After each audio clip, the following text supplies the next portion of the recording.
Episode 78, The Truth of Trading. I'm telling you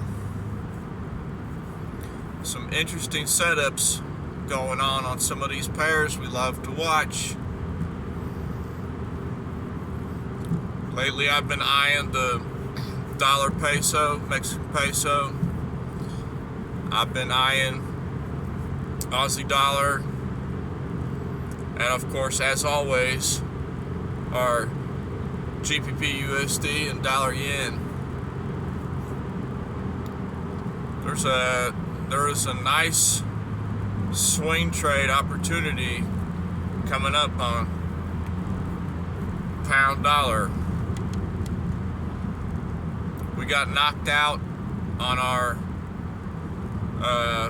first position based off of a Fibonacci play. It had the stop, simply put, the stop was too close on that trade. You know, I don't have as much faith on Fibonacci's as I used to, but if it's there, it's there. And it also kind of helps when you're doing a market structure play. This is just me personally on what's helped me become, what's helped me win trades. And a couple months ago, we had entered in on a pound dollar trade, and we entered around the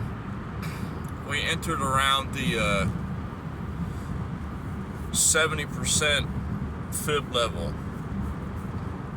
which is a fib I like to use. There's so many people out there, and they use so many different variations of different numbers and different fib points, and I already have two ideas for videos I need to make. One, I need to make a new market structure video to, number one, help myself realign on how I view market structure, and number two, maybe just put some introductory thoughts for people into thinking, okay, what is market structure? What's this guy talking about? Or how does it look on a chart? And the other one is, attaching Fibonacci to those. Because there's a lot of ways. Everybody who's making money from the market has their right way.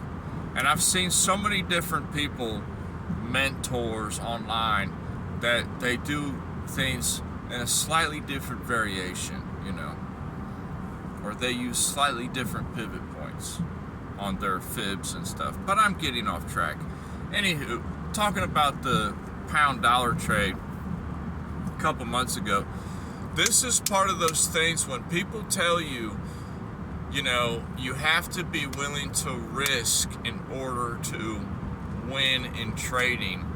That is like a key factor that has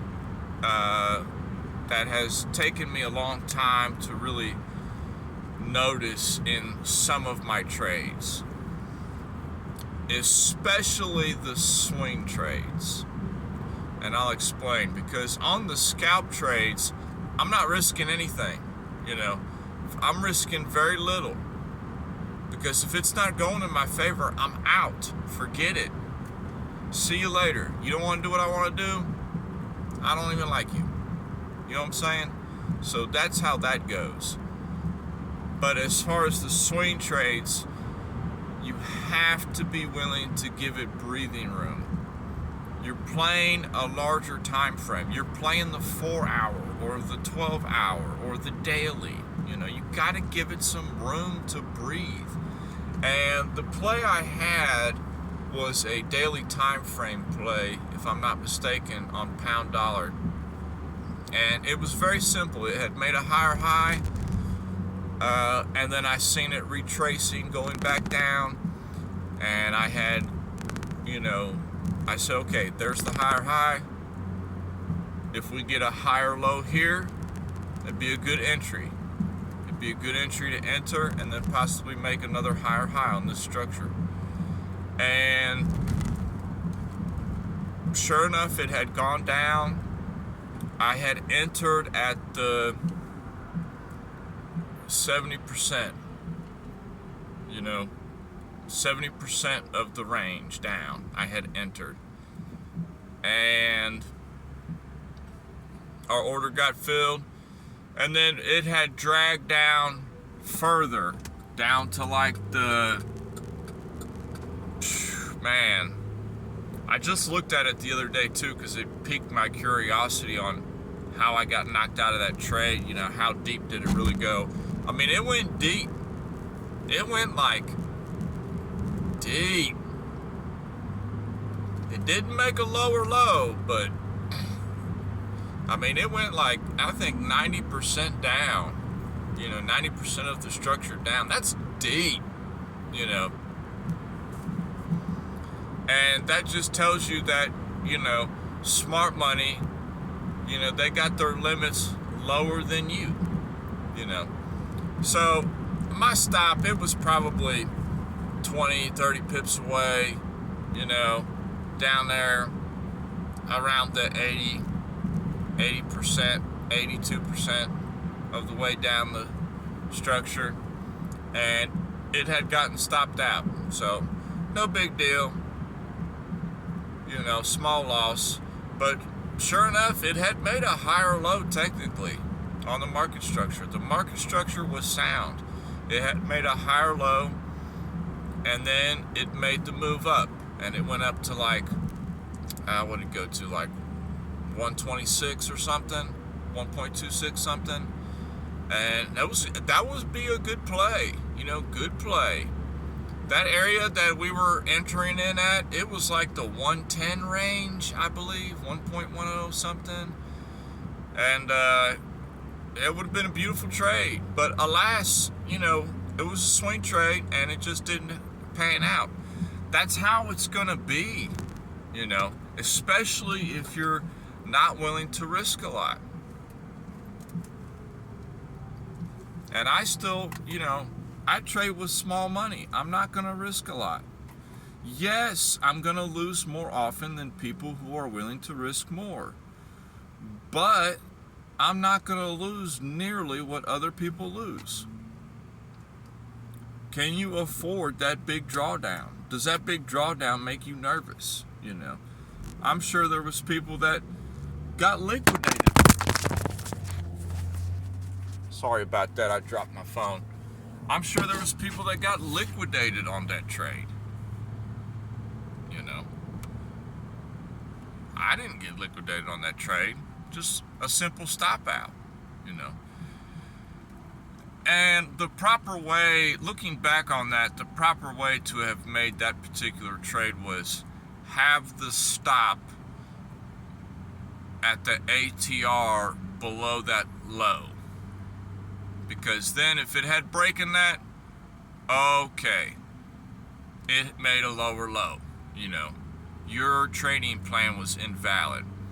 So simply put, the mistake made there was the trade was not executed properly due to the fear of losing too much.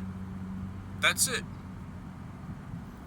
So you have to learn to negate that fear somehow and know that it is a risk game. But that's all I got for today. Know your risks, know your rewards, and stick to the trading plan and execute the trade the way it's meant to be played. I was talking the other day about how I'm 3 years in, and looking back, most of the mistakes I have made in trading have simply been not executing the trade the way it's meant to be. Either having my take profit too far away, being greedy, or having my stop too close, or entering at the wrong time, entering at the wrong area during that trading idea, you know. Like for a flag example, people that, you know, love to play flags, you know, you don't want to enter at the top of a flag. Primarily, you want to enter at the bottom of a flag, you know, if you're going long on a Mario flag. So that's all I got. You know, execute the trade the way it's meant to be. Don't muck about and change up and come up with your own thing, you know, unless it's working for you. And I'll holler at y'all later. Peace.